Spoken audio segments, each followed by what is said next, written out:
अस्सलाम वालेकुम दोस्तों, टीम पाकिस्तान अब हैमिल्टन में अपना दूसरा वनडे मैच खेलेगी और मैच जीतना इसलिए जरूरी है कि सीरीज में इन रहेगा पाकिस्तान। और हैमिल्टन के अंदर रिकॉर्ड पाकिस्तान का यह है कि 4 पाकिस्तान ने वनडे मैच खेले हैं और सिर्फ एक मैच जीता है।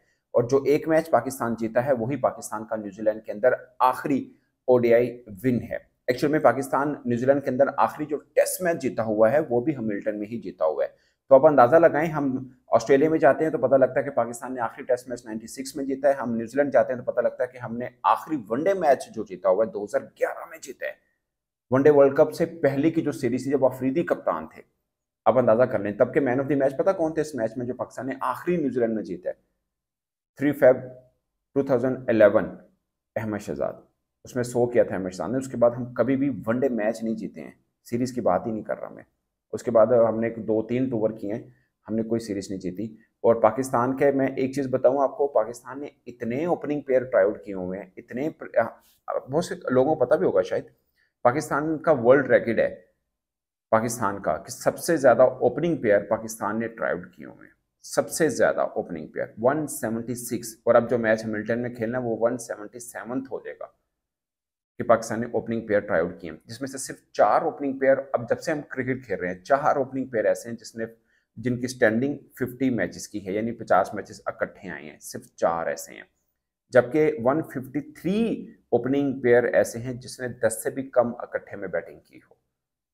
अब मैं आपको एक चीज का मिसाल दे रहा हूँ कि हमने हैमिल्टन में 2018 में जब मैच सीरीज खेली थी और चौथा मैच वहां पे खेला था, उस वक्त ओपनिंग पेयर पता कौन था? फखर जमान के साथ कौन था दूसरा ओपनर? फखर जमान के साथ दूसरा ओपनर कौन था? Faheem Ashraf. Would you imagine कि हैमिल्टन में हमने फहीम अशरफ से ओपन कराई हुई है। अब हमारे तजर्बे को देखें, लोग समझते हैं हमारी क्रिकेट बर्बाद कैसे हो रही है। तो अंदाजा करें, हमने फहीम अशरफ को बतौर ओपनर ट्राई आउट किया हुआ है न्यूजीलैंड के अंदर। लोग भूल जाते हैं ना, इसलिए मैं ज़रा वो कराने याद दहानी के लिए ये रिकॉर्ड वगैरह भी ढूंढ लेता हूँ। 6 दफ़ा ऐसा हुआ है कि हैमिल्टन के अंदर 280 प्लस का टारगेट चेस हुआ है। न्यूजीलैंड के अंदर जो हाईएस्ट रन चेज है वो भी हैमिल्टन के मैदान में है। तो इस मैदान के अंदर रन्स के अंबार लगते हैं। और न्यूजीलैंड का रिकॉर्ड ये है कि वो यहाँ पर पाकिस्तान से सिर्फ एक मैच हारा हुआ है, बाकी 3 जीता हुआ है। और उस मैच में भी Ahmed Shehzad man of the match थे। तो ये एक खास चीज़ है। वैसे दोस्तों 2022 से लेकर अब तक पाकिस्तान ने 38 वनडे मैच खेले हैं जिसमें हमने 9 different opening pair try out किए हैं। 2022 से लेकर 3 वर्षों में 9 डिफरेंट ओपनिंग पेयर जो हैं वो ट्राई आउट किए हैं, जिसमें से 7 ऐसे थे जिन्होंने फर्स्ट टाइम बैटिंग की ओपनिंग की थी। This is how Pakistan cricket runs. तो मज़े की बात ये है। अच्छा जी, एक और न्यूज़ ये है कि मार्क चैपमैन अवेलेबल नहीं होंगे, थोड़ी राहत की बात है पाकिस्तान के लिए। मगर ये ऐसा ही है कि बस दूसरी तरफ जो अवेलेबल हो रहे हैं वो टीम सेफर्ट है। और टीम सेफर्ट का सबको पता है कि टी20 में पाकिस्तान की दुर्गत बना रखी थी उसने। आई डोंट नो अब ये वनडे को भी टी20 बनाकर खेलता है। वैसे वो खेलता ही ऐसे है, 207 की स्ट्राइक रेट के साथ टी20 में सबसे ज़्यादा रन किए थे अभी जो पाकिस्तान ने टी20 सीरीज खेली थी। 249 रन थे उनके 5 इनिंग्स में 62 की एवरेज से। Strike rate of 207। Team Safford, इसको पता नहीं क्यों नहीं रखा। 6 वर्षों के बाद इसकी वनडे के अंदर वापसी हुई है। लास्ट टाइम जब ये सीरीज खेला था तो 6 बरस पहले की बात है, श्रीलंका के खिलाफ खेला था, मगर मजबूरी तौर पर शायद इसने 22 रन किए थे, कुछ भी नहीं। पाकिस्तान के खिलाफ बड़ा स्कोर करता है। तो Imamul Haq most probably available हैं, उनकी आज मीडिया टॉक भी हुई है, उस पर भी हम बात जरूर करेंगे। बट दोस्तों हैमिल्टन का मैदान पाकिस्तान के लिए वैसे तो हम न्यूजीलैंड में जहाँ पे भी जाएं पता लगता है कि इतने साल पहले से नहीं जीते सा, इतने अरसा हो गया हम यहाँ पे नहीं जीते, इतने मैचेस हुए, इतना न्यूजीलैंड जीता, इतने हम जीते हैं। तो कोई अच्छा रिकॉर्ड तो हमारे बड़ों का भी नहीं है वहाँ पे, खैर। बट ये टीम तो वैसे ही लड़खड़ाती हुई टीम है। बट मुझे लगता है कि वनडे के अंदर पाकिस्तान का बैलेंस थोड़ा बेहतर है। अगेन मैं ये चीज़ आपको ना कॉन्फिडेंट होकर कह रहा हूँ कि पाकिस्तान अगले दोनों वनडे मैच जीतेगा। कैसी बात है, मुझे क्यों इतना यकीन है? मुझे लगता है कि पाकिस्तान का इस टीम का वनडे का ना थोड़ा बैलेंस बेहतर है एज कम्पेयर टू टी20। हमें पहला वनडे मैच भी जीत जाना चाहिए था। भले 350 रन बन गए थे, आपको एक मोड़ के ऊपर आकर आपके पास 7 विकेटें बाकी थी, ऑलमोस्ट 100 रन चाहिए थे। वो तो ऐसे ही कोलैप्स हुआ, बाबर आजम आउट हुए तो बस पीछे लाइन लग गई, तो चलते में आया वाला सीन हुआ। बट मुझे लगता है कि वनडे पाकिस्तान इस न्यूजीलैंड टीम से अगर सीरीज नहीं जीत सकता ना तो फिर अल्लाह ही हाफिज है। वैसे तो पहले भी अल्लाह ही हाफिज है, बट मुझे लगता है कि पाकिस्तान दोनों मैच जीतेगा आगे वनडे के। मैं श्योर हूँ, मैं श्योर हूँ, पता नहीं क्यों मेरी ऐसी गट फीलिंग कह रही है। जब मैं on cricketing point of view पे भी आपको बता रहा हूँ, पाकिस्तान अगले दोनों वनडे मैच जीतेगा। दोनों वनडे मैच ये हैमिल्टन से आगाज करेगा इंशाल्लाह, जो मुझे लग रहा है, क्योंकि हमारा बैलेंस बहुत बेहतर है। मार्क चैपमैन भी नहीं है, मार्क चैपमैन इनिंग को ना सिर्फ वो करता है, स्लॉगिंग अच्छी करता है, वो इनिंग को बिल्ड भी करके जाता है। अच्छा तीसरे वनडे मैच के लिए वो अवेलेबल होगा, बट अगर होगा तब भी पाकिस्तान को जीतना चाहिए। मतलब लॉजिक नहीं बनता कि पाकिस्तान मैच ये सीरीज हार जाए इस न्यूजीलैंड की टीम से। बड़ी बिस्ती वाला काम है यार, इससे ज्यादा और क्या हो सकता है कि पाकिस्तान यहाँ से भी अगर नहीं जीतता। अब उनका स्क्वाड मतलब जो अनाउंस हुआ था वो देख लें। अब मार्क चैपमैन नहीं होंगे तो होपफुली टीम सेफर्ड खेलेंगे। आई डोंट नो विल जॉन्ग का मुझे श्योर नहीं है, मुझे लगा था शायद ये दूसरे मैच के लिए अवेलेबल नहीं थे, बट आई गेस कि शायद होंगे।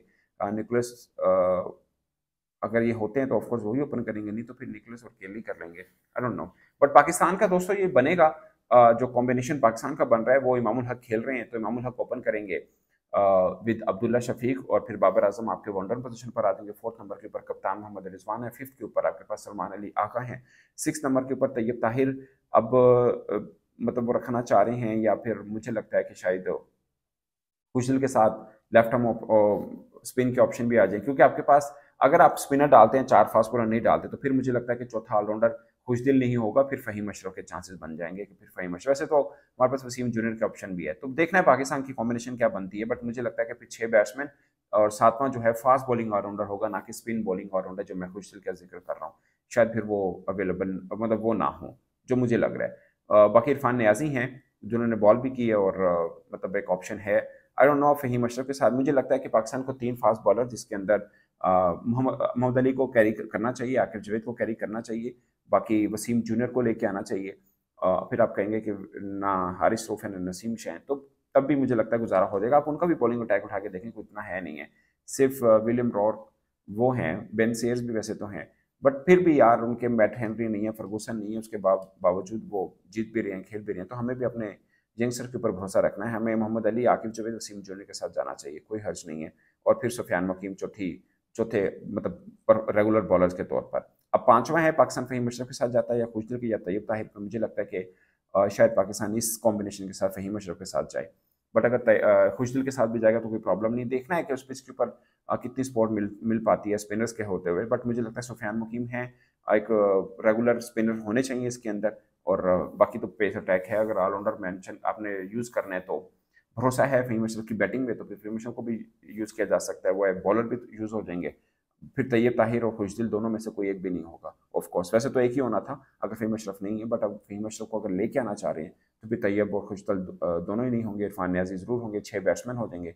बाकी फहीम अशरफ 7वें नंबर पर आ जाएंगे, वसीम जूनियर हैं वो 8वें नंबर पर आ जाएंगे, फिर नीचे 3 बॉलर हैं जो कि मोहम्मद अली हैं, आकिब जवेद और सुफियान मुकीम है।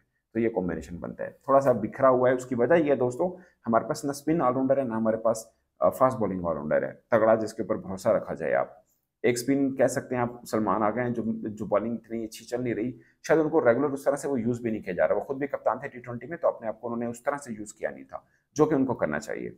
मतलब अच्छी बॉलिंग परस्पेक्टिव है तो क्यों नहीं करना चाहिए।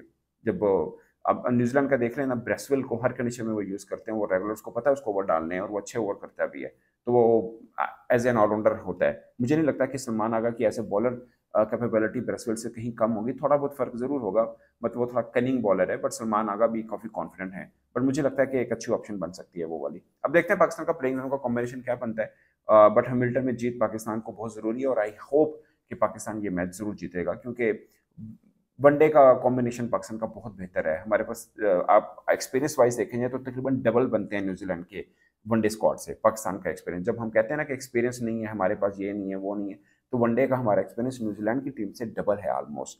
हमारा 500 समथिंग मैचेस बनते हैं, उनके शायद 300 के करीब करीब मैचेस बनते हैं, तो हमारा ऑलमोस्ट डबल है। मुझे लगता है कि वनडे ये हैमिल्टन पाकिस्तान की जीत होगी। 2011 के बाद जो पाकिस्तान प्यासा है कि न्यूजीलैंड में कोई वनडे मैच नहीं जीता हुआ, तो मुझे लगता है कि इसका ये जो भूख है ना ये खत्म होने वाली है। आई होप कि पाकिस्तान वनडे सीरीज जीते, और जीतनी भी चाहिए।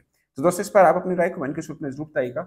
मुझे लगता है कि वो इमाम का मैंने आपको जिक्र किया, इमाम ने बोला है कि हमारे कोचिस ने जो आकिब जवेद हैं, अजहर महमूद हैं, उन्होंने बात की है हमारे बॉलर्स के साथ कि आपको बहुत ज्यादा। मुझे लगता है कि पाकिस्तान को ना बॉलर से बात करने की बजाय कोचिस को इस पे काम करना है कि हमें डेथ ओवर कैसे करने हैं। आपके शुरुआत के ओवर तो अच्छे हो जाते हैं नए बॉल के साथ, सारे बॉलर अच्छा, एक बॉलर है सिर्फ हारिस रऊफ जो पुरानी बॉल के साथ कंफर्टेबल रहते हैं, बाकी सब नई बॉल के साथ कंफर्टेबल रहते हैं, वो चाहे आकिब जवेद हो, चाहे नसीम शाह हो, चाहे मोहम्मद अली हो। प्रॉब्लम ये आ रहा है कि हमारे डेथ का बॉलर नहीं है, और पाकिस्तान को ये प्रॉब्लम T20 में भी आता है, वनडे में भी आता है, क्योंकि ऑलमोस्ट सेम बॉलर खेलते हैं।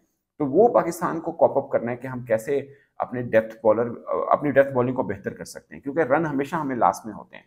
आपको आखिरी 10 ओवर में यूं रन पड़ते हैं कि जैसे मतलब कि पूछो मत। और दुनिया में सबसे, अब मैंने स्टैट निकाली नहीं, बट मैं निकाल सकता हूँ इस बात पे कि आखिरी मतलब 2 वर्षों में पाकिस्तान को डेथ ओवर में सबसे ज्यादा, मुझे आई एम श्योर पाकिस्तान को वर्ल्ड क्रिकेट में सबसे ज्यादा रन हुए होंगे। डेथ ओवर हमारा सबसे, हालांकि यही हमारी खूबी हुआ करती थी, रिवर्स स्विंग में हमें हेल्प मिलती थी और हम दूसरी टीम को हिलने नहीं देते थे। डेथ ओवर में हम किसी को नहीं हिलने देते थे, बट अब यही हमारी खामी बनी हुई है। तो मुझे लगता है कि वो हमें इमामुल हक कह रहे हैं कि कोचेस ने बात की है बॉलर्स के साथ कि कैसे आपको अपनी लाइनअप बेहतर करनी है, और फिर उन्होंने ये भी कहा कि हमारे बहुत से क्रिकेटर ऐसे हैं जो न्यूजीलैंड में तीसरा चौथा टूर है, जैसे रिजवान है, जैसे बाबर हैं, सलमान आगा, हारिस रऊफ हैं, नसीम शाह हैं, इन्होंने काफ़ी टूर कर रखे हुए हैं। तो मुझे लगता है कि एक्सपीरियंस तो है हमें वहाँ पर, और बाउंस को कैसे मतलब संभालना है। अगर न्यूजीलैंड वाले यहाँ पर पाकिस्तान में आकर या इंडिया में आकर स्पिन खेलते रहते हैं, तो हमें भी सीम और बाउंस को खेलना है। प्रोफेशनल क्रिकेट है, इसमें कोई एक्सक्यूज नहीं है। तो दोस्तों ये है, इमामुल हक होपफुली पाकिस्तान के लिए अवेलेबल होंगे, और आई गेस कि पाकिस्तान यहाँ से अब जीत का आगाज करेगा और अगले दोनों वनडे पाकिस्तान के नाम होंगे। इस पर दोस्तों आप अपनी राय कमेंट के सूत्र में जरूर करेगा। मेरी तरफ से इतना ही।